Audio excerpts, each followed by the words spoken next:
जय श्री कृष्णा, राधे राधे। आप सभी भक्तों का आपके अपने YouTube चैनल श्री कृष्ण दीवानी में हार्दिक स्वागत है। आज आप सब सुन रहे हैं माघ मास महात्म्य का 22वां अध्याय। सर्वप्रथम भगवान का स्मरण करते हुए सभी बोलिए ओम नमो भगवते वासुदेवाय। श्री राधा कृष्णाभ्याम नमो नमः। राजा दिलीप ने महर्षि वशिष्ठ जी से पूछा, हे मुने, आप इक्ष्वाकु वंश के गुरु और महात्मा हैं। आपको मेरा नमस्कार है। माघ स्नान में संलग्न रहने वाले पुरुषों के लिए कौन कौन से मुख्य तीर्थ हैं? उन सभी तीर्थों का विस्तार के साथ आप वर्णन कीजिए। मैं यह सब सुनना चाहता हूँ। तब महर्षि वशिष्ठ जी ने राजा दिलीप से कहा कि हे राजन, माघ मास के आने पर बस्ती से बाहर जाकर जहाँ कहीं भी जल हो, उसे सब ऋषियों ने गंगा जल के स्नान बतलाया है। फिर भी मैं तुमसे विशेषतः माघ स्नान के लिए मुख्य मुख्य तीर्थों का वर्णन करता हूँ। पहला तीर्थ है तीर्थराज प्रयाग। वह बहुत ही विख्यात तीर्थ है। प्रयाग सभी तीर्थों में कामना की पूर्ति करने वाला और धर्म, अर्थ, काम और मोक्ष, इन चारों पुरुषार्थों को देने वाला है। उसके सिवा नैमिषारण्य, कुरुक्षेत्र, हरिद्वार, उज्जैन, सरयू, यमुना, द्वारका, अमरावती, सरस्वती और समुद्र का संगम, गंगा सागर संगम, कांची, त्र्यंबकम तीर्थ, शब्द गोदावरी का तट, कालंजर, प्रभास, बद्रिकाश्रम, महाल्य, ओमकार क्षेत्र, पुरुषोत्तम क्षेत्र, जगन्नाथपुरी, गोकर्ण, भृगुकर्ण, भृगुतुंग, पुष्कर, तुंगभद्रा, कावेरी, कृष्णावेणी, नर्मदा, स्वर्णमुखरी तथा वेगवती नदी, ये सभी माघ मास में स्नान करने वालों के लिए मुख्य तीर्थ हैं। गया नामक जो तीर्थ है वह पितरों के लिए तृप्तिदायक और हितकर है। ये भूमि पर विराजमान तीर्थ हैं जिनका मैंने तुमसे वर्णन किया है। हे राजन, अब मानस तीर्थ तुम्हें बतलाता हूँ, सुनो। उनमें भली भांति स्नान करने से मनुष्य परम गति को प्राप्त होता है।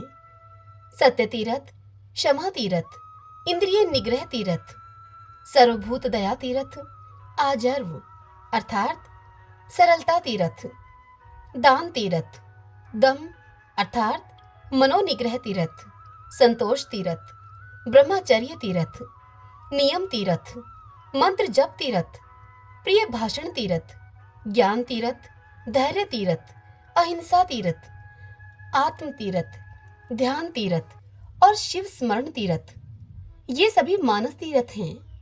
मन की शुद्धि सब तीर्थों से उत्तम तीर्थ है। शरीर से जल में डुबकी लगा लेना ही स्नान नहीं कहलाता। जिसने मन और इंद्रियों के संयम में स्नान किया है, वास्तव में उसी का स्नान सफल है, क्योंकि वह पवित्र एवं स्नेह युक्त चित्त वाला माना गया है। जो लोभी, चुगलखोर, क्रूर, दंभी और विषय लोलुप है, वह संपूर्ण तीर्थों में स्नान करके भी पापी और मलिन ही बना रहता है। केवल शरीर की मैल छुड़ाने से मनुष्य निर्मल नहीं होता, मन की मैल धुलने पर ही वह अत्यंत निर्मल होता है। जलचर जीव जल में ही जन्म लेते हैं और उसी जल में ही मर जाते हैं, किंतु इससे वे स्वर्ग को नहीं जाते, क्योंकि उनके मन की मैल तो धुली ही नहीं।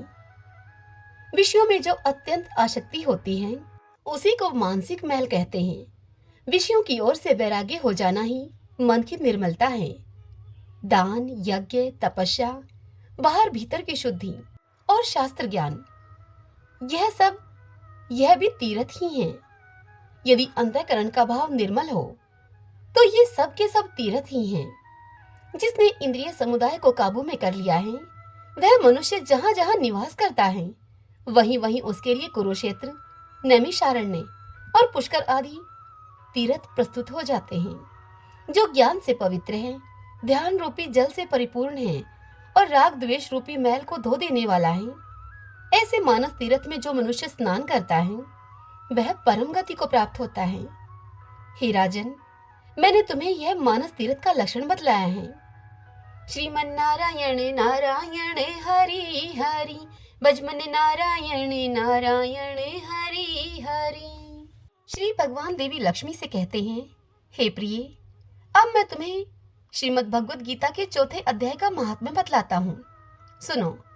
भगीरथी के तट पर वाराणसी अर्थात बनारस नाम की एक पुरी है, वहां पर विश्वनाथ जी के मंदिर में भरत नाम के एक योगनिष्ठ महात्मा रहते थे, जो कि प्रतिदिन आत्मचिंतन में ही तत्पर होकर आदर पूर्वक गीता के चतुर्थ अध्याय का पाठ किया करते थे। उसके अभ्यास से उनका अंतःकरण निर्मल हो गया था। वे शीत उष्ण आदि द्वंद्वों से कभी भी व्यथित नहीं होते थे।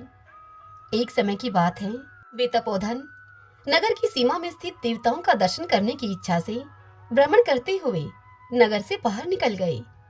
वहां बेर के 2 वृक्ष थे। उन्हीं की जड़ में वे विश्राम करने लगे।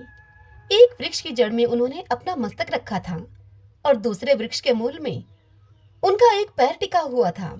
थोड़ी ही देर के बाद जब वे तपस्वी वहां से चले गए, तब बेर के वे दोनों वृक्ष 5 या 6 दिनों के अंदर सूख गए। उनमें पत्ते और डालियां भी नहीं रह गई। तत्पश्चात वे दोनों वृक्ष कहीं किसी ब्राह्मण के पवित्र गृह में 2 कन्याओं के रूप में उत्पन्न हुए। वे दोनों कन्याएं जब बढ़कर 7 वर्ष की हो गई, तब उन कन्याओं ने एक दिन दूर देशों से घूमकर आते हुए भरत मुनि को देखा।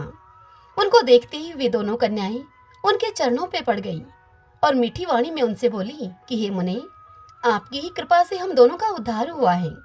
हमने वीर की योनि को त्याग कर मानव शरीर को प्राप्त किया है। उन कन्याओं के इस प्रकार कहने पर मुनि को बड़ा विस्मय हुआ। तब मुनि ने उन कन्याओं से पूछा, पुत्रियों, मैंने कब और किस साधना से तुम्हें मुक्त किया था? और इसी के साथ ही तुम मुझे यह भी बताओ कि तुम्हारे बेर के वृक्ष होने में क्या कारण था, क्योंकि इस विषय में मुझे कुछ भी ज्ञात नहीं है। तब वे कन्याएं भरत मुनि से बोली, हे मुनि, गोदावरी नदी के तट पर छिन्नपाप नाम का एक उत्तम तीर्थ है, जो कि मनुष्यों को पुण्य प्रदान करने वाला है। वह पावनता की चरम सीमा पर पहुंचा हुआ है। उस तीर्थ में सत्यतपा नाम के एक तपस्वी बड़ी कठोर तपस्या कर रहे थे। वे ग्रीष्म ऋतु में प्रज्वलित अग्नियों के बीच में बैठते थे।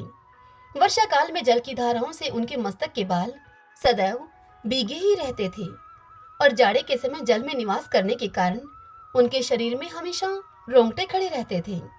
वे बाहर भीतर से सदा ही शुद्ध रहते, समय पर तपस्या करते और मन तथा इंद्रियों को संयम में रखते हुए परम शांति को प्राप्त करके आत्मा में ही रमण किया करते थे।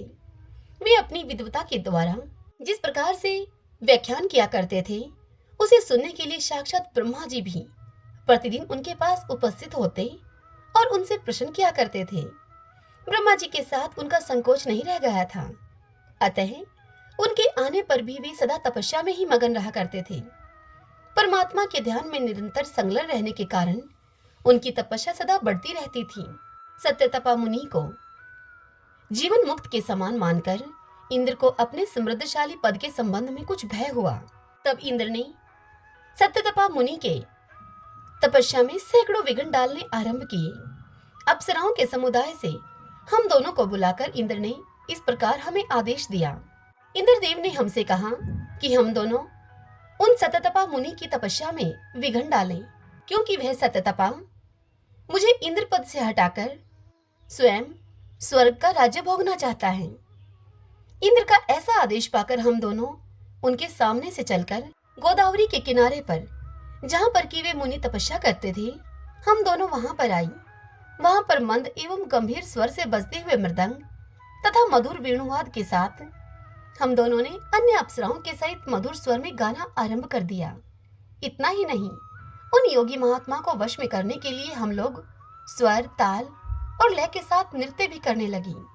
बीच बीच में जरा जरा सा आंचल खिसकने पर उन्हें हमारी छाती भी दिख जाती थी।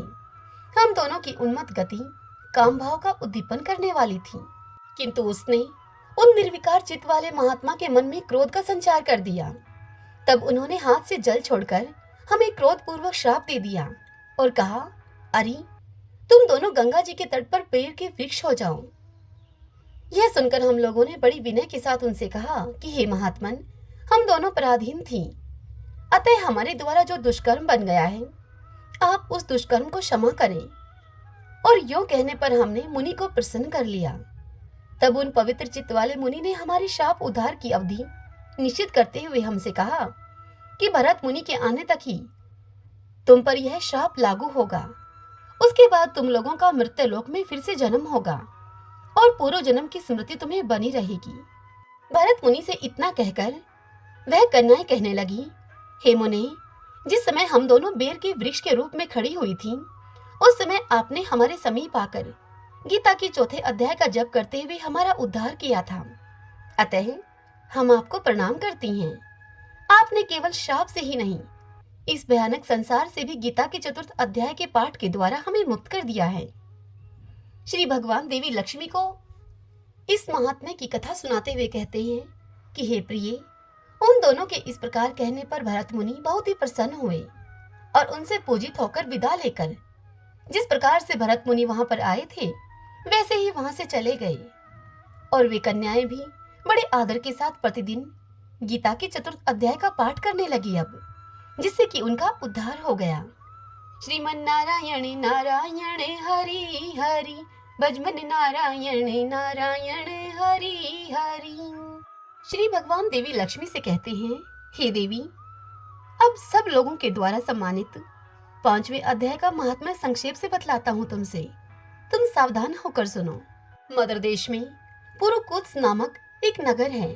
उसमें पिंगल नाम का एक ब्राह्मण रहता था। वह पिंगल वेद पाठी ब्राह्मणों के विख्यात वंश में, जो कि सर्वथा ही निष्कलंक था, उस वंश में उत्पन्न हुआ था। किंतु अपने कुल के लिए उचित वेद शास्त्रों के स्वाध्याय को छोड़कर वह ढोल आदि बजाते हुए उसने नाच गान में अपने मन को लगाया। नृत्य, गीत और बाजा बजाने की कला में परिश्रम करके पिंगल ने बड़ी ही प्रसिद्धि प्राप्त कर ली और उसी से उसका राजभवन में भी प्रवेश हो गया। अब वह ब्राह्मण पिंगल राजा के साथ रहने लगा और पराई स्त्रियों को बुला बुलाकर उनका उपभोग करने लगा। स्त्रियों के सिवा और कहीं भी उसका मन नहीं लगता था। अब धीरे धीरे उसका अभिमान बढ़ जाने से उस श्रृंखल होकर वह एकांत में राजा से दूसरों के दोष बतलाने लगा। पिंगल की एक स्त्री थी जिसका नाम था अरुणा। वह अरुणा नीच कुल में उत्पन्न हुई थी और कामी पुरुषों के साथ सदा ही विहार करने की इच्छा से सदा उन्हीं की खोज में घुमा करती थी। उसने पति को अपने मार्ग का कंटक समझकर एक दिन आधी रात के समय अपने पति पिंगल का सर काट दिया और इस प्रकार उस ब्राह्मण पिंगल को उसकी पत्नी ने सिर काटकर मार डाला और उसकी लाश को जमीन में गाड़ दिया। इस प्रकार प्राणों से वियुक्त होने पर वह यमलोक में पहुंचा और भीषण नरकों का उपभोग करके वह पिंगल ब्राह्मण निर्जन वन में गिद्ध बना। अरुणा भी बगंदर रोग से अपने सुंदर शरीर को त्याग कर घोर नरक को भोगने के बाद उसी वन में शुकी हुई। शुकी तोती को कहा जाता है। एक दिन वह शुकी दाना चुगने की इच्छा से इधर उधर फुदक रही थी। इतने में ही उस गिद्ध ने पूर्व जन्म के वैर का स्मरण करके उसे अपने तीखे नखों से फाड़ डाला। शुकी घायल होकर पानी से भरी हुई मनुष्य की एक खोपड़ी में जा गिरी। गिद्ध पुनः उसी की ओर झपटा। इतने में ही जाल फैलाने वाले बहेलियों ने अपने बाणों का निशाना बना लिया। उसके पूर्व जन्म की पत्नी शुकी उस खोपड़ी के जल में डूबकर अपने प्राण त्याग चुकी थी। फिर वह क्रूर पक्षी भी, यहाँ गिद्ध की बात हो रही है, वह गिद्ध पक्षी भी उसी खोपड़ी में गिरकर डूब गया। तब यमराज के दूत उन दोनों को यमलोक में लेकर गए। वहां अपने पूर्वकृत पाप कर्मों को याद करके दोनों ही भयभीत हो रहे थे। तदंतर यमराज ने जब उनके घृणित कर्मों पर दृष्टिपात किया तब उन दोनों को यह मालूम हुआ कि मृत्यु के समय अकस्मात खोपड़ी के जल में स्नान करने से उस शुकी और गिद्ध का उन दोनों का ही पाप नष्ट हो चुका है। तब उन्होंने उन दोनों को मनोवांछित लोक में जाने की आज्ञा दी। यह सुनकर अपने पाप को याद करते हुए वे दोनों पक्षी बड़े ही विस्मय में पड़ गए और यमराज के पास जाकर धर्मराज के चरणों में प्रणाम करके वे पूछने लगे कि भगवान, हम दोनों ने पूर्व जन्म में अत्यंत घृणित पाप का संचय किया है, फिर हमें मनोवांछित लोकों में भेजने का क्या कारण है, सो हमें बताइए। तब यमराज ने उनसे कहा। यमराज उनसे कहने लगे कि गंगा के किनारे वट नाम वाले एक उत्तम ब्रह्मज्ञानी रहते थे। वे एकांत सेवी, ममता से रहित, शांत, विरक्त और किसी से भी द्वेष नहीं रखने वाले थे। प्रतिदिन गीता के 5वें अध्याय का जप करना उनका सदा का नियम था। 5वें अध्याय को श्रवण कर लेने पर महापापी पुरुष भी सनातन ब्रह्म का ज्ञान प्राप्त कर लेता है। उसी पुण्य के प्रभाव से शुद्धचित होकर उन्होंने अपने शरीर का परित्याग किया था। गीता के पाठ से जिनका शरीर निर्मल हो गया था, जो आत्मज्ञान प्राप्त कर चुके थे, उन्हीं महात्मा की खोपड़ी का जल पाकर तुम दोनों पवित्र हो गए हो, इसलिए अब तुम दोनों मनोवांछित लोकों को जाओ, क्योंकि गीता के 5वें अध्याय के महात्म्य से तुम दोनों शुद्ध हो गए हो। श्री भगवान इतनी कथा सुनाकर देवी लक्ष्मी से कहते हैं कि हे प्रिय, सबके प्रति समान भाव रखने वाले धर्मराज के द्वारा इस प्रकार समझाए जाने पर वे दोनों, शुकी और गिद्ध, दोनों ही बहुत प्रसन्न हुए और विमान पर बैठकर बैकुंठ धाम को चले गए। श्रीमन नारायण नारायण हरि हरि, भजमन नारायण नारायण हरि हरि। आशा करती हूँ आज की यह कथा आपके लिए उपयोगी रही होगी। यदि यह कथा आपको पसंद आई हो तो इस वीडियो को आप लाइक करें और कमेंट बॉक्स में ओम नमो भगवते वासुदेवाय लिखें। हरे कृष्णा।